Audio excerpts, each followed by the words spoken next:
Hello students, this is Srikanth Tatavarthi. You watching Srikanth Ideal Chemistry. So in this video, we are discussing about chemical properties, and the next chemical property of alkali metals is react with halogens. So when alkali metals are combined with the halogens to form the metallic halides, and those metallic halides are ionic crystalline solids and having a molecular formula of MX. So alkali metals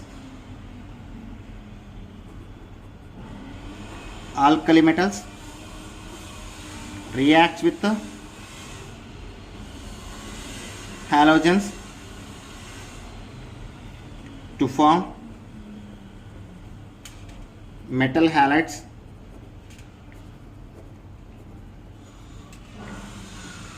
with formula MX, and all these are ionic crystalline solids. All are ionic crystalline solids. Okay, so if you see the general equation which is represents, that is 2m, what is 2m plus x2 is gives rise to 2mx.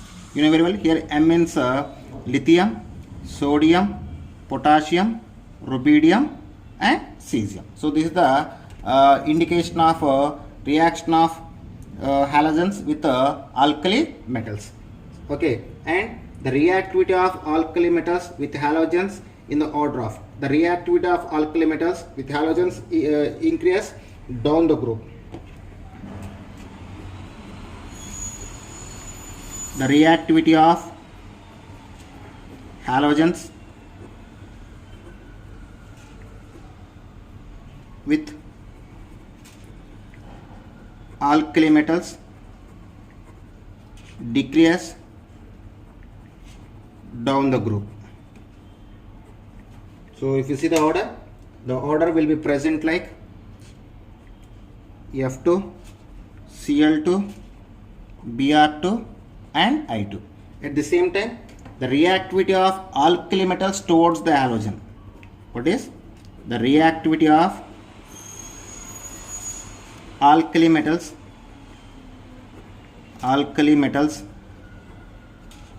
with halogens increase down the group. So if you see the order will be present like lithium less than sodium, sodium less than potassium, potassium less than rubidium, and rubidium less than cesium. Okay, this is the order of reactivity of halogens towards the alkali metals and alkali metals towards the halogens. And next is the alkali halides except lithium fluoride remaining are easily soluble in water, and the lithium halides are more cold in nature when compared to the remaining halides. Okay, what is except lithium fluoride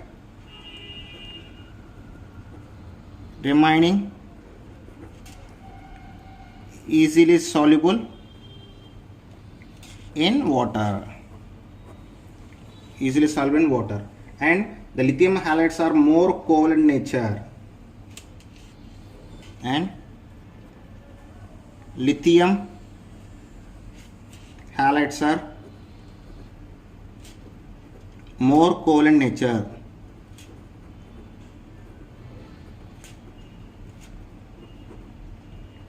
Why? Because the lithium halides are more cold in nature due to high polarizing power. What is? Due to high polarizing power.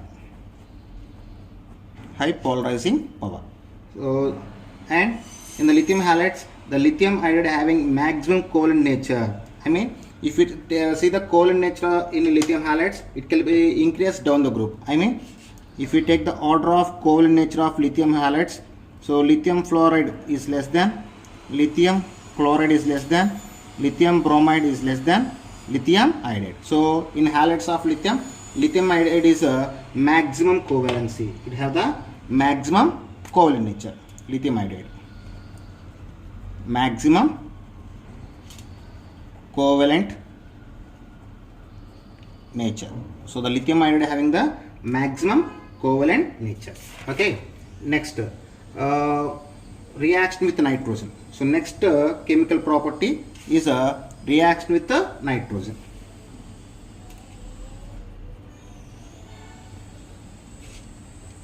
Reaction with nitrogen.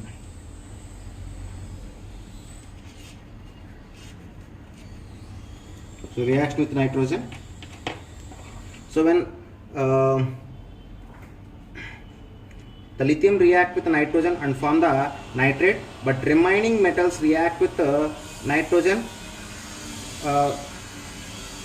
form azids. Okay, once again listen. Reaction of alkali metals with nitrogen. The lithium react with nitrogen and form the nitrate, but remaining elements are react with the nitrogen to form the azids. I mean nitrogen family.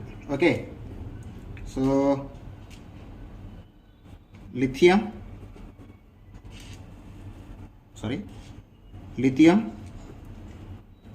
reacts with nitrogen, form nitrate, but remaining not react with nitrogen. So only lithium can react with the nitrogen. So if you see the representative equation, so 6 Li plus N2 is gives rise to 2 Li3N. So this is the reaction of lithium with nitrogen. So if you see the next physical property, that is reaction with oxygen. Okay, next chemical property, react with oxygen. So when in alkali metals react with oxygen, they can form the various oxides. For example, if lithium react with oxygen, it can form the monoxide and peroxide along with peroxide. If sodium react with oxygen, can form the peroxide along with the superoxide, but remaining can form the only superoxide. So if you see the formation of oxides, peroxides and superoxides of 1A group elements, so I will explain with one table. So before that, so lithium react with the oxygen, it can form the lithium oxide and lithium peroxide.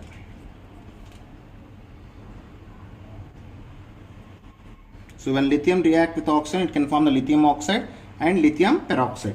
At the same time, when sodium react with oxygen, it can form peroxide and superoxide, Na2O2 plus NaO2. So 3 moles 2. Okay, and remaining can form the superoxides only. So M plus O2 is gives rise to MO2. Here M means potassium, rubidium and cesium. Okay, so when alkali metals are react with oxygen, they can form the monoxides, peroxides and superoxides. Okay, so if you see the oxides of various elements, I mean oxides of 1A group elements, if you see that, so I just take the one table. Alkali metal, oxide, peroxide and superoxide. So I just take the few columns. So I will show the oxides, peroxides, superoxides of each and every element. First I just take the lithium. The lithium can form the lithium oxide and lithium peroxide. So in very rare cases, it cannot form the superoxide. If you take the sodium can form the sodium oxide. In very rare cases, it can form the sodium peroxide and sodium superoxide. So the sodium can form the peroxide at normally. At very special conditions, it can form the oxide and superoxide. If we take the potassium cannot form the oxide and peroxide. It can form only superoxide. At the same time, rubidium and cesium also cannot form the oxides and peroxides. They can form the only superoxides. they can form only superoxides. So this is the representation of table which is belongs to oxides, peroxide and superoxides of alkali metals. At the same time, if you see the stability of superoxides and peroxides, the stability increases down the group. So the stability of superoxides and peroxides increases from lithium to cesium due to stabilization of large anion by large cation through the lattice energy. What is the stability of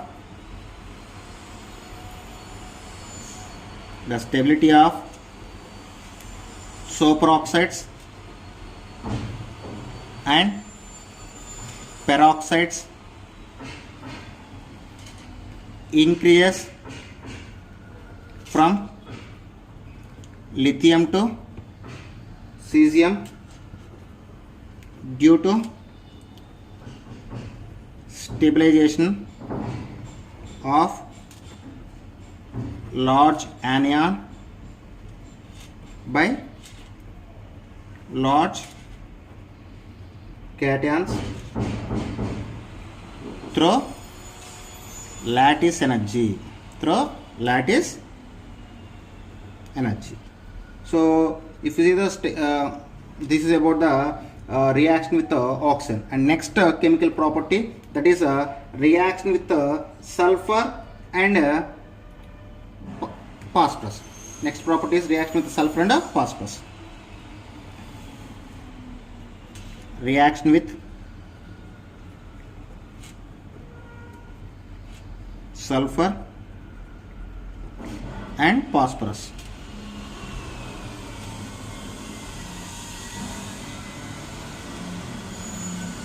So when alkali metals are react with the sulfur and phosphorus on heating, they can form the sulfides and phosphates. So when alkali metals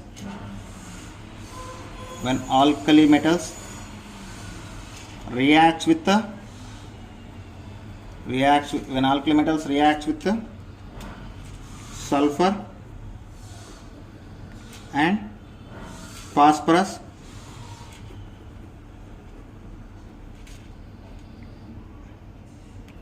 on heating forms sulfides and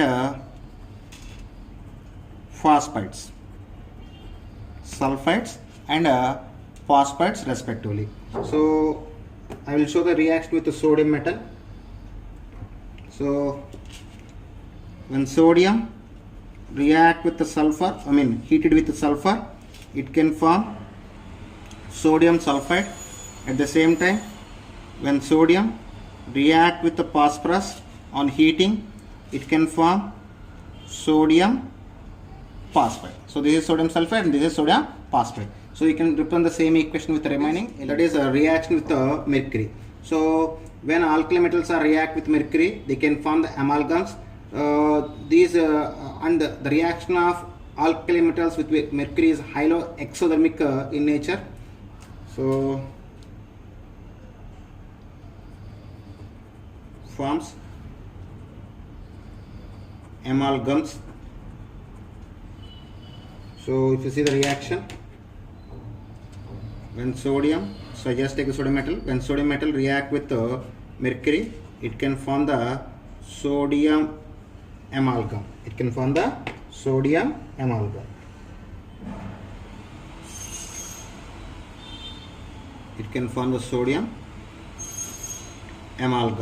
So this is the reaction of alkali metals with the mercury. And last chemical property, that is solubility in liquid ammonia. What is solubility in a liquid ammonia?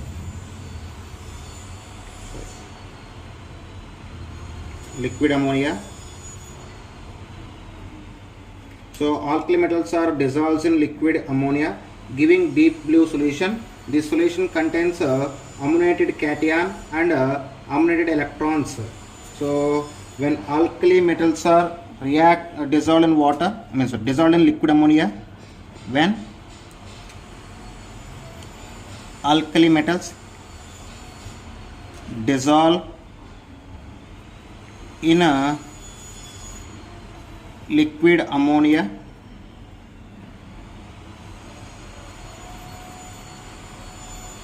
form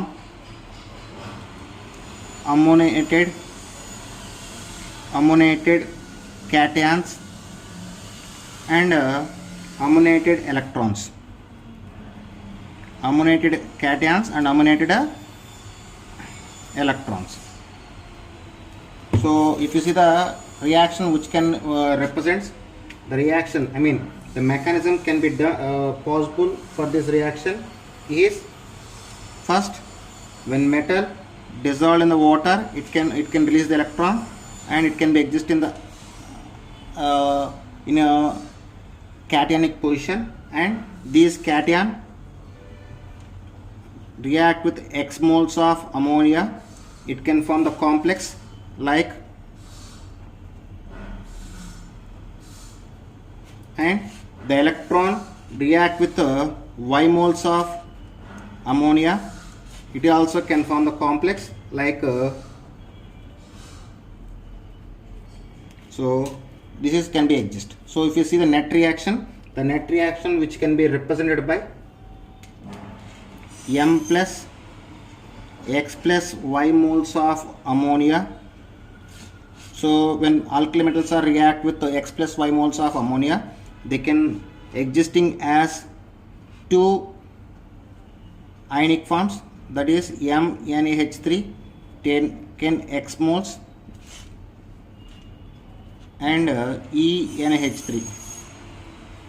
So this is ammoniated cation and this is ammoniated electrons. Okay, and we just said when alkali metals are dissolved in a liquid ammonia, they can form the blue solution. So the blue color of solution is due to the ammoniated electrons which absorb the energy in the visible region of light. So the reason for the blue color, so due to presence of ammoniated electrons, blue color is appeared. Blue color can be appeared, and the solution the solution is paramagnetic. On standing, this can slowly liberate the hydrogen, resulting in the formation of amide. So if we keep the solutions like this standly, so it can easily liberate the hydrogen, and remaining it can form the amide. On long standing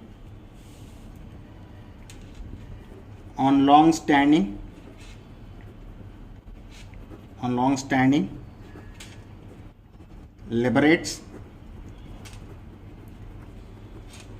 hydrogen gas by forming